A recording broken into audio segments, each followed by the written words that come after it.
ദൈവമേ, നമുക്കൊരു സന്തതിയുണ്ട്. അവൻ്റെ ക്രിക്കറ്റ് കളി മാറട്ടെന്ന് വിചാരിച്ചു അവനെ പിടിച്ച് ഞാൻ പെണ്ണ് കെട്ടിച്ചു. അവൻ രാവിലെ താലിയിട്ട് കഴിഞ്ഞ് ഇറങ്ങിപ്പോയാ. ഇതുവരെ അവൻ ഇവിടെ വന്നിട്ടുണ്ടോ നോക്കി.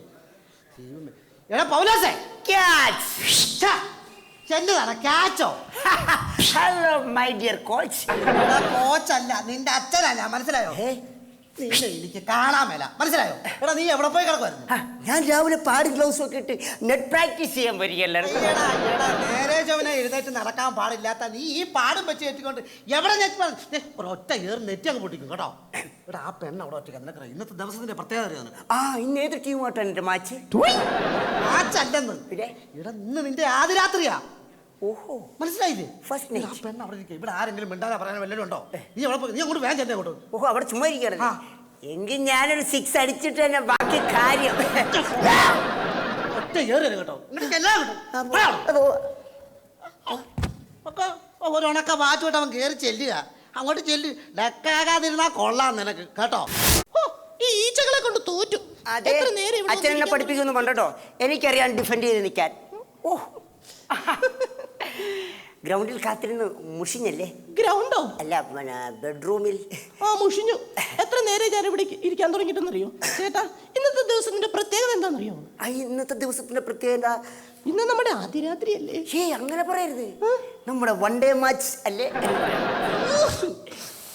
ആട്ടെ, നമുക്ക് മാച്ച് തുടങ്ങുന്നതിന് മുമ്പ് നമുക്ക് ടോസ് ചെയ്യാം അല്ലേ? ടോസോ? അല്ല, സാധാരണ ക്രിക്കറ്റ് കളിക്കാർ മാച്ച് തുടങ്ങുന്നപ്പോൾ ടോസ് ചെയ്തിട്ടേ തുടങ്ങത്തുള്ളൂ. അതുകൊണ്ട് പറഞ്ഞതാ. ആട്ടെ, നീ എന്ത് ഈ വർഷത്തിൽ? അയ്യോ, ഇതെന്റെ കല്യാണ സാരി അല്ലേ? എങ്ങനെയുണ്ട് ചേട്ടാ? ഇതൊന്നും ശരിയാവില്ല. ഇതൊക്കെ മാറ്റണം. മാറ്റാനോ? ഇതൊക്കെ മാറ്റി പാടും ഗ്ലൗസും ഇട്ടോണ്ട് വരാൻ പറയരുത്. പാടും ഗ്ലൗസ് ഇടണമെന്ന് എന്ത് പാടാ എന്റെ കർത്താവേ. അല്ലാണ്ട് നിക്ക്. അതാരാ ജനൽ വഴി എത്തി നോക്കുന്നത്? കീപ്പറാണോ? അയ്യോ, അത് ചേട്ടൻ്റെ ഞാൻ പീറ്ററാ. നീ കീപ്പ് ചെയ്യാൻ നിൽക്കുകയാണെങ്കിലേ ആ പാഡിങ് ഗ്ലൗസ് ഒക്കെ ഇട്ടുണ്ടോ കേട്ടോ. ആ ഹെൽമെറ്റും കൂടി എടുത്തു. അല്ലെ ബോളങ്ങാളം വന്നിന്റെ മോന്തൊക്കെ കൊണ്ടുണ്ടല്ലോ, പല്ല് പോലും കാണത്തില്ല. കീപ്പ് ചെയ്യാൻ വന്നിരിക്കുന്നത്. ചേട്ടാ, ഇവിടെ വന്നൊന്ന് ഇരുന്നേ നീ. അയ്യോ, എനിക്ക് ഇരിക്കാൻ പറ്റില്ല. അതെന്നാ? എനിക്ക് റണ്ണറായിട്ട് ഓടാനുള്ളല്ലേ. ചേട്ടാ, ഇവിടെ വന്നൊന്ന് ഇരിക്കാനേ. എന്ത് സ്മൂത്താന്നറിയോ ഈ ബെഡ്.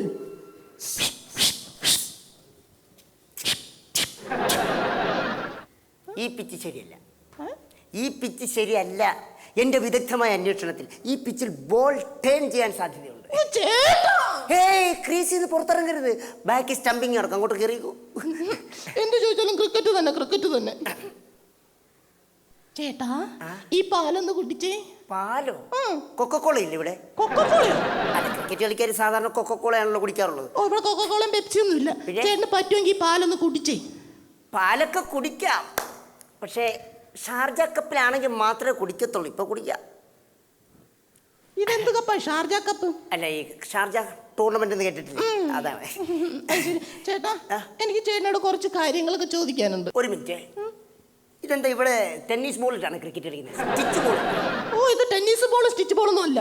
ഇത് ലഡുവാ. ലഡു വരുന്നു.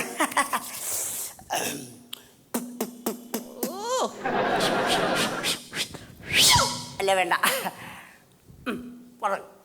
അതെ, എനിക്ക് ചേട്ടനോട് കുറച്ച് കാര്യങ്ങളൊക്കെ ചോദിക്കാനുണ്ട്. ചോദിച്ചോളൂ. എനിക്കാണെങ്കിൽ ഇവിടെ വന്നിട്ട് ആരെയും ഒന്ന് പരിചയപ്പെടാനേ പറ്റിയില്ല. ഇവിടെ ആരൊക്കെ ഉണ്ട് ചേട്ടാ? എന്റെ ടീമിൽ മൊത്തം 10 പേരേ ഉള്ളൂ. ടീമിലോ? അല്ല, പിന്നെ വീട്ടിൽ മൊത്തം 10 പേര്. ആരൊക്കെയാ? അച്ഛൻ ക്യാപ്റ്റൻ, ചേട്ടൻ കീപ്പർ, പിന്നെ 5 ബാറ്റ്സ്മാൻമാര്, 3 ബൗളേഴ്സ്. ബൗളേഴ്സോ? എന്ന് വെച്ചാൽ പെണ്ണുങ്ങൾ. അവരിച്ചിരി ഫാൾട്ട് ആയിരുന്നു, അവരെ ടീമിൽ നിന്ന് പുറത്താക്കി. പുറത്താക്കിന്നോ? ടീമിൽ നിന്നോ? അല്ല, പിന്നെ കെട്ടിച്ചു വിട്ടു. അത് ശരി. അപ്പൊ അമ്മയില്ല ചേട്ടാ? അമ്മ എന്നെ പ്രസവിച്ചപ്പോൾ തന്നെ ഡെക്കായി പോയി. പിന്നെ അച്ഛൻ ഓരോ സിംഗിളുകൾ എടുത്താണ് ഞങ്ങൾ വളർത്തിയത്. അപ്പൊ അപ്പൂപ്പനോ? അതവിടെ LBW ആയിട്ട് കൈയും കാര്യം ഒടിഞ്ഞു കിടക്കും. ചേട്ടാ, പിന്നെ ചേട്ടൻ ഇതിനു മുമ്പ് ആരെങ്കിലും പ്രേമിച്ചിട്ടുണ്ടോ? എന്റെ വിക്കറ്റ് ഇന്നേ വരെ ഞാൻ നഷ്ടപ്പെടുത്തിയിട്ടില്ല. ഒരു വിക്കറ്റ് സൂക്ഷിക്കുക എന്നുള്ള ഒരു ബാറ്റ്സ്മാന്റെ ഏറ്റവും മർമ്മപ്രധാനമായ കടമയാണ്, മനസ്സിലായോ? അട്ടെ, നീ എത്ര വരെ പഠിച്ചു? ഞാൻ 10ാം ക്ലാസ്സിൽ തോറ്റുപോയി. അപ്പോഴേക്കും നീ ഓൾ ഔട്ട് ആയില്ലേ? അത് എത്ര റൺസ് കിട്ടി? റൺസോ? അല്ല, എത്ര മാർക്ക് കിട്ടിയെന്ന്. 99 മാർക്ക് കിട്ടിയുള്ളൂ. ഒരു മാർക്ക് കൂടി കിട്ടിയിരുന്നെങ്കിൽ നീ സെഞ്ചുറി അടിച്ചാലേ കൊച്ചു കള്ളി. അല്ല, അതൊക്കെ പോട്ടെ.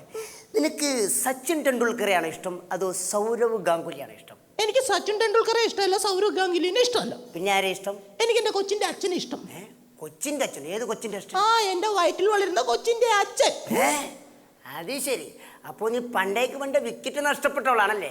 അച്ഛോ, ഇതിന് തീരുമാനം ഉണ്ടാക്കിയാലും ഞാൻ ഈ മാച്ച് എടുത്തിട്ടില്ല. എന്നതാണ് രാവിലെ കയറുമ്പോൾ ഒച്ചപ്പാടും പടമുള്ളത്. ഒരു കാര്യം ഞാൻ പറഞ്ഞേക്കാം. എന്ത് കാര്യം? ഇവിടെ ഒരു മാച്ച് നടന്നില്ല. അതിനു മുമ്പ് സർവ്വ വിക്കറ്റും നഷ്ടപ്പെട്ട ഈ ടീമിനോട് മാച്ച് ചെയ്യാൻ എന്നെ കിട്ടത്തില്ല. മോളിഞ്ഞു വന്നേ. മോള് പേടിക്കൊന്നും വേണ്ട. കാലാവസ്ഥ പ്രതികൂലമായതിനാൽ ഇന്നത്തെ മാച്ച് നാളത്തേക്ക് മാറ്റി വെച്ചിരിക്കുന്നു. Nothing official about it.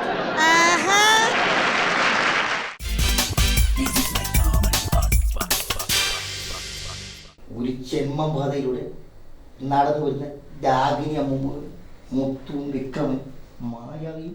എന്റെ ദൈവം, ഈ മാലകളൊക്കെ തോറ്റി എന്തായാലും മായാവി, വിക്രമൻ, മുത്ത് ശരിക്കും ഒരു തലവേദന കഥ എഴുതി അടിക്കണമെന്നു. നമസ്കാരം ഉണ്ടെന്ന്. നമസ്കാരം ഇങ്ങനെ പറഞ്ഞ നമസ്കാരം ഇങ്ങനെ പറഞ്ഞാൽ പോരെ? ഇങ്ങനെ പറഞ്ഞ് ബാക്കിയുള്ള ബുദ്ധിമുട്ടിക്കില്ല രാവിലെ. സാറല്ലേ സുപ്രസിദ്ധ തിരക്കഥാകൃത്തും സംവിധായകനുമെല്ലാമായ സതീഷ് അന്തിക്കാട്. ഞങ്ങളാണ് സുപ്രസിദ്ധരാകാൻ പോകുന്ന 2 മിമിക്രിക്കാര്. സാറപ്പോൾ പുതിയതായിട്ടൊരു പടം എഴുതുന്നുണ്ടല്ലോ. ഞങ്ങളെ വെച്ച് പിടിച്ചാൽ സാറിന് ഇതൊരു ബ്രേക്ക് ആകും. ബ്രേക്ക് ആകും, ഒരു ഷടം ബ്രേക്ക് ആയിരുന്നു. ഏതെങ്കിലും ഒരു പ്രൊഡ്യൂസറെ കിട്ടിയിട്ടുള്ള ഈ പടം ഒന്നും ചെയ്യാൻ അതിനുമ്പ് നിങ്ങൾ ചാൻസ് വെച്ചിട്ടുണ്ടോ? അല്ല, ഐശ്വര്യമുള്ളവർ കൂട്ടത്തിൽ നിൽക്കുമ്പോൾ പ്രൊഡ്യൂസർ ഓട്ടോമാറ്റിക്കലി വരുമല്ലോ. ഞങ്ങൾ 2 പേരും ഒരുപാട് വെറൈറ്റി ആയിട്ടുള്ള മിമിക്രികൾ ചെയ്യുന്ന ഒരു ആൾക്കാരാ.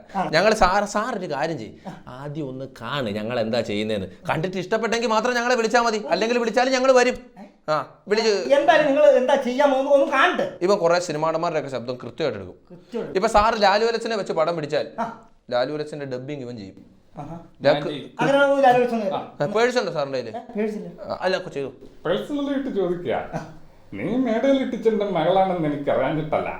പിന്നെ നിന്റെ പ്രസന്റേഷൻ എങ്ങനെയുണ്ടെന്ന് അറിയാൻ വേണ്ടി ഞാൻ ചുമ്മാ ചോദിച്ചതാ. ഇല്ലെങ്കിൽ വേണ്ട, ഈ സ്വത്തും സാമ്രാജ്യമൊക്കെ മോഹിച്ച് തന്നെയാ ഞാൻ വന്നത്. അത് കിട്ടാതെ ഞാൻ പോവുകയല്ല.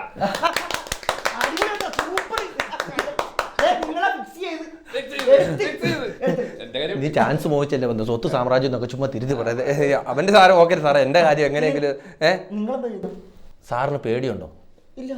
ക്രൈം ഫയൽ സാറ് കാണാറുണ്ടോ സൂര്യ TV-യിൽ? അതിന്റെ സത്തം കേൾപ്പിച്ചു തരാം. ക്രൈം ഫയൽ കേട്ടോണേ. സമയം രാത്രി കൃത്യം 12 മണി. രാത്രിയുടെ 2-ാം യാമത്തിൽ സോമന് ഉറക്കം വന്നില്ല. ഇതാണ് ശാന്ത പതിവായി കുളിക്കാറുള്ള കുളിക്കടവ്. സംഭവം നടന്ന ദിവസം ശാന്ത കുളിക്കുന്നത് കണ്ടവരുണ്ട്. ഇതിനെക്കുറിച്ച് വിശദമായിട്ട് അറിയുവാൻ മറക്കാതെ കാണുക ശാന്തയുടെ ക്രൈം ഫയൽ നാളെ രാത്രി 10:30. ഞങ്ങളുടെ എന്റെ കാര്യം ഓക്കെ അല്ലേ? പേടിച്ചില്ലല്ലോ. പിന്നെ ഇനി ചോദിച്ചു സാറിന് എന്നാ രണ്ട് ഇവന്റെ അടുത്ത വെറൈറ്റി സാറിന് കേൾക്കണോ? വെറൈറ്റി ആയിട്ടുള്ള സാധനം എന്ന് പറഞ്ഞാൽ ഇവനെ പറ്റി സാറിന് കൃത്യമായിട്ട് അറിയാൻ മേലാത്തോണ്ട് സാർ വന്നത്. സാർ ഇപ്പൊ കമലഹാസനെ വെച്ചൊരു പടം പിടിച്ചാൽ കമലഹാസന് എത്ര രൂപ കൊടുക്കണം? 2 ലക്ഷം രൂപ വേണമല്ലോ. അഭിനയിച്ച് കഴിയുമ്പോൾ 1 ലക്ഷം, ഡബ് ചെയ്ത് കഴിയുമ്പോൾ 1 ലക്ഷം അല്ലേ നമ്മൾ കൊടുക്കുന്നത്. എന്നാൽ വേറൊരു പണിയുണ്ട്. സാറ് കമലഹാസനെ വിളിച്ച് അഭിനയിപ്പിച്ചിട്ട് 1 ലക്ഷം കൊടുത്ത് വിടുക, ബാക്കി 1 ലക്ഷം കയ്യിലിരിക്കാണല്ലോ. ഇവനെ വിളിച്ച് ഡബ് ചെയ്തിട്ട് ആ 1 ലക്ഷം ഇവന് കൊടുത്താൽ മതി. അപ്പോഴും സാറിന് 1 ലക്ഷം രൂപ ലാഭമല്ലേ?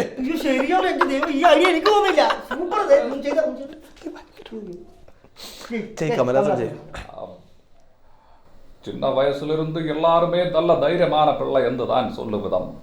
நானும் அப்படித்தான் இருந்தனும். ஆனால் கொஞ்ச நாளா ஏதோ ஒரு பயம்தான் டாக்டர். காடு பயம் எனக்கு, வீடு பயம் எனக்கு, கூடு பயம் எனக்கு, குளம் பயம் எனக்கு, ஞண்டு பயம் எனக்கு, செண்டு பயம் எனக்கு, செண்டுக்குள்ளே இருக்க வண்டும் பயம் எனக்கு.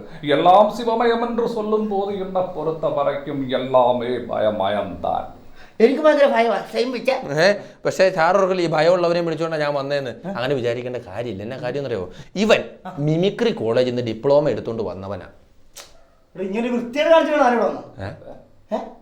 മാന്യമായിട്ട് പഠിച്ചിട്ടുണ്ടെങ്കിൽ പോരാ, അതിന് വല്ല പിള്ളേരെ ഡിപ്ലോമ എടുത്തിട്ട് വരേണ്ട കാര്യമുണ്ടോ? പിന്നെ പേനയോ പെൻസിലോ പുസ്തകമൊക്കെയാണ് സാധാരണ പിള്ളേരെ അങ്ങനെ എടുക്കുന്നതാണ്. എന്ന് വെച്ചാൽ ഡിപ്ലോമ എടുക്കാൻ മോശമാണ്.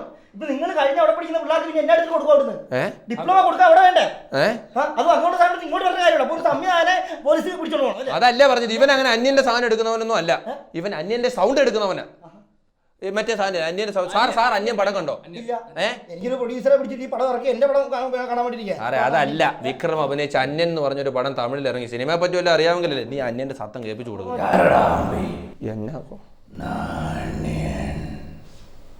அம்பி வெறும் பூச்சி அப்ராணி கையாளாத கேஸ். எங்க தப்பு நடந்தாலும் கம்ப்ளைண்ட் கொடுத்துக்கிட்டு கேஸ் போட்டுக்கிட்டு அழுதுகிட்டு இருப்பானுங்க. அவனால எந்த அந்நியத்தையும் நிறுத்த முடியாது. ஆனால் நான் நிறுத்துறேன். தர்மான் பரித்திய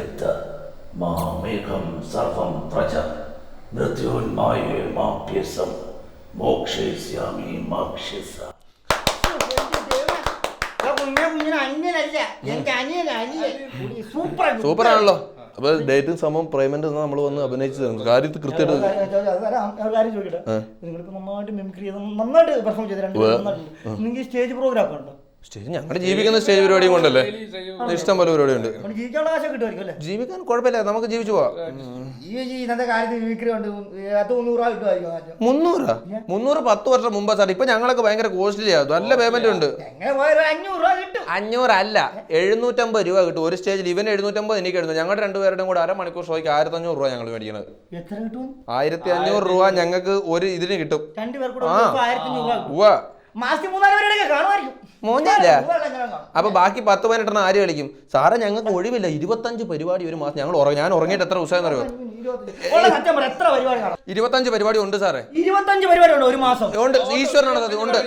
25 പരിപാടി. 25 പരിപാടി 25 × 1500 32,000 രൂപ കൃത്യമായിട്ട് കിട്ടും. സത്യമായിട്ടും 32,000 രൂപ ഒരു മാസം കിട്ടും. സത്യമായിട്ടും കിട്ടും.